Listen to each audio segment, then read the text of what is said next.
Bonjour à toutes et bonjour à tous. Je m'appelle Lilian Fioc et bienvenue sur ma chaîne Lilian, le jardinier de votre âme extérieure. Aujourd'hui dans cette vidéo, je vais vous proposer des plantes pour des haies. Alors pour des haies que l'on va utiliser pour délimiter votre propriété. Alors, il existe plein d'autres haies, mais aujourd'hui je vais vous parler de deux styles de haies. Le style, on va dire, la haie classique et la haie de mélange. La haie de classique, c'est quoi? Tout simplement, vous allez prendre une plante et vous allez planter que cette plante-là en fait pour former votre haie. Donc on va utiliser qu'une seule variété ou qu'une seule espèce pour faire votre haie. On utilise très souvent le Cuprès sauciparis hybride Leylandii, plus précisément le cyprès de Leyland, on appelle ça, pour faire donc une clôture, clôture végétale, une haie qui va être plutôt taillée de façon plutôt stricte, avec bien sur les côtés et le dessus également. On peut également utiliser des feuillus. Alors les feuillus, c'est ceux qui font des feuilles. Alors des feuillus persistants ou des feuillus caducs.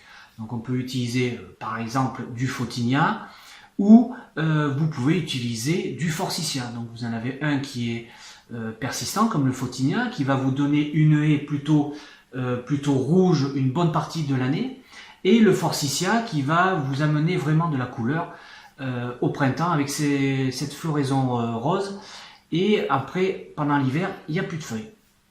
Voilà. Deuxième haie, c'est la haie de mélange. Alors, comme le mot l'indique, c'est une haie où on va utiliser différentes espèces ou différentes variétés. On va pouvoir mélanger des plantes entre elles. On peut également y incorporer dedans des fruitiers, si vous voulez avoir des fruits, sachant que les fruitiers qui vont être mis dans une haie vont être taillés comme des haies, comme une haie classique. Donc vous pourrez avoir des fruits, mais beaucoup moins que si vous le mettez en isolé et que vous le taillez correctement pour avoir une fructification. La haie de mélange va être taillée alors de deux façons. Soit de façon stricte, donc sur les côtés bien droits et le dessus bien droit également, mais elle peut être également taillée de façon un peu plus libre, où on peut faire des formes artistiques. Je m'explique. Si vous n'avez rien à cacher derrière, ou que à certains endroits, vous pouvez vous permettre de tailler des plantes plutôt en arrondi, d'autres plutôt plate, voire carrée. Vous pouvez faire des formes plutôt colonnaires. Voilà, et là vous allez amener une déco plutôt moderne, plutôt sympathique, avec des plantes que l'on utilise très souvent dans les haies. La haie de mélange va également vous apporter beaucoup plus de lumière, beaucoup plus de déco. Pourquoi? Parce que vous pouvez très bien mélanger des feuillages de couleurs. Vous pouvez mélanger également des plantes caduques qui elles ont l'avantage souvent de changer de couleur de feuillage à l'automne. Ensuite vous allez avoir des hauteurs différentes et des dates de floraison et des périodes de floraison différentes. Alors on reviendra sur la troisième vidéo, puisque celle-ci c'est la deuxième vidéo d'une série de 3 sur les haies, tout simplement. Et là maintenant je vais vous parler d'une liste, alors qui est courte certes, mais ce sont des plantes qui sont très utilisées pour les haies. Cette liste n'est pas figée. Bien sûr, si vous trouvez des plantes que vous aimez, et qui peuvent vivre ou s'implanter chez vous, il n'y a aucun problème, vous pouvez très bien les mettre. Il n'y a pas de souci. Donc, là, sur les haies type classique, on va plus utiliser des conifères. Alors les conifères, ça va être, comme je vous ai expliqué, je vous l'ai dit tout à l'heure, c'est le Cupreux sauciparis hybride Leylandii. Le cyprès de Leyland qui va pousser très rapidement et qui a un vert plutôt mat, plutôt foncé, et qui peut pousser largement jusqu'à 3,50 m, 4 mètres, voire au-delà. Mais ça peut être taillé. Vous pouvez utiliser du if également, c'est le Taxus baccata. C'est une plante qui est très sympathique et qui se taille très bien. Alors vous pouvez le maintenir, oui, sur 2 mètres sans problème, ça se fait très bien. Vous avez tous les tuyas également qui peuvent être faits, sachant qu'on en voit de moins en moins, puisque les tuyas résistent quand même de pas très longtemps dans des haies. Ensuite vous aviez bien sûr en conifère, vous aviez le cyprès bleu, vous aviez plein d'autres conifères, mais on les utilise beaucoup moins.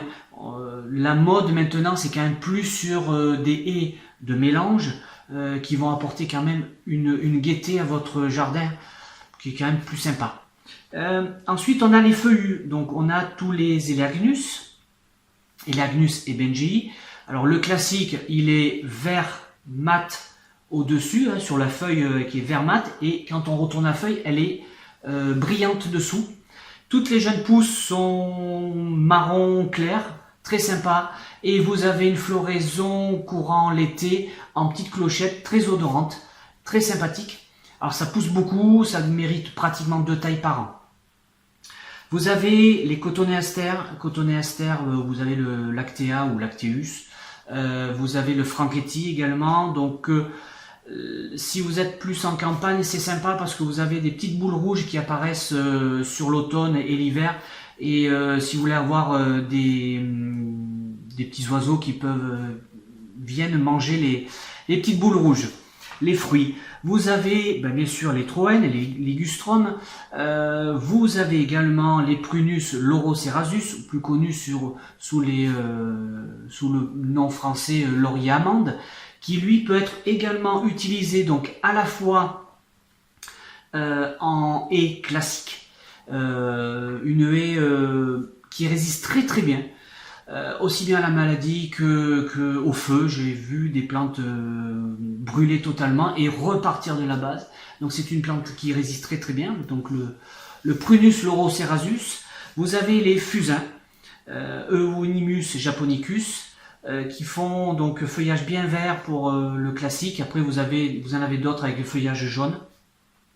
Vous avez les Pittosporum. Alors Pittosporum tobira, donc c'est plus une plante du sud avec un feuillage un petit peu charnu. Vous avez les Escallonia avec un feuillage très luisant, un petit peu épais, très brillant. Et vous avez différentes couleurs, donc vous pouvez utiliser l'espèce Escallonia, et utiliser plusieurs floraisons, c'est faisable, plusieurs couleurs de floraison.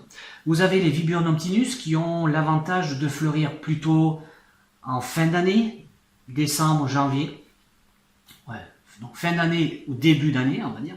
Voilà, vous avez les Cornus. Alors les Cornus ont l'avantage d'être décoratifs toute l'année. Pourquoi? Je m'explique. Les Cornus sont caducs et vont apparaître des feuilles au printemps.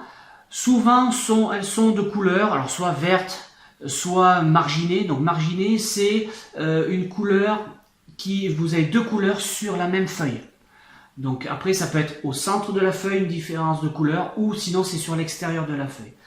Donc vous allez avoir l'apparition des feuilles jusqu'à l'automne. À l'automne les feuilles tombent et ensuite vous avez le bois qui est décoratif. Vous avez dans les Cornus, vous avez des bois couleur ébène, vous avez du bois jaune, vous avez du bois rouge, vous avez du bois plutôt blanc.